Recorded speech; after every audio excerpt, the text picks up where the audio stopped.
بسم اللہ الرحمن الرحیم۔ گرامی قدر سامعین و ناظرین، نماز میں سستی کیوں ہو جاتی ہے یا نیک عمل کوئی بھی ہو اس میں سستی کیوں ہوتی ہے اور اس کا علاج کیا ہے؟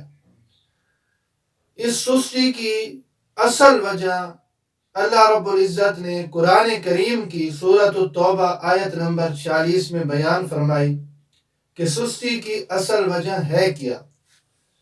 چنانچہ ان الفاظ میں اللہ رب العزت ارشاد فرماتی ہیں کہ وَلَوْ أَرَادُوا الْخُرُوجَ لَأَعَدُّوا لَهُ عُدَّةً وَلَكِنْ كَرِهَ اللَّهُ بِعَاثَهُمْ فَثَبَّتَهُمْ وَقِيلَ اقْعُدُوا مَعَ الْقَاعِدِينَ۔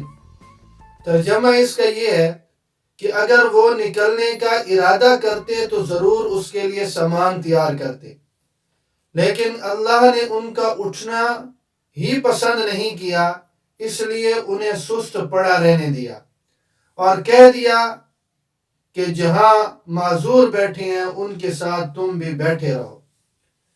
اب اس کا مفہوم اور خلاصہ یہ ہے کہ جب کسی کام کا ارادہ ہوتا ہے تو اس کے آثار بھی سامنے آتے ہیں۔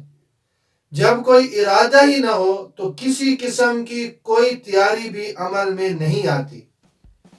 لہذا جب سرے سے نیک عمل کا شوق بھی نہیں تھا، بے دلی اور کراہت کے ساتھ کسی نیک عمل کو کرنا اللہ رب العزت کو پسند بھی نہیں تھا، اس لیے اللہ رب العزت نے ان کے لیے توفیق کے سارے راستے بند کر دی، جس کا لازمی نتیجہ یہ تھا کہ ان کے سامنے بد توفیقی کے سارے راستے کھل گئے۔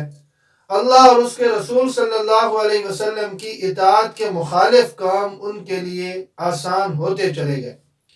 لہذا اگر نماز میں اور نیک کاموں میں سستی ہو رہی ہے تو اللہ رب العزت سے ڈرتے رہنا چاہیے اور اپنا محاسبہ بھی کرتے رہنا چاہیے کہ کہیں کسی گناہ کی نحوست کی وجہ سے اللہ رب العزت نے نیکی کی دولت سے محروم تو نہیں کر دیا، لہذا اس گناہ کو فوری طور پر چھوڑ دینا چاہیے۔ نیکی کے کام کی ہمت، قوت، توفیق اللہ رب العزت نے کہیں ہم سے چھین تو نہیں لی، تو لہذا اپنا محاسبہ کرنا چاہیے اور اس گناہ سے اور اس غلط کام سے فوراً توبہ کر لینی چاہیے۔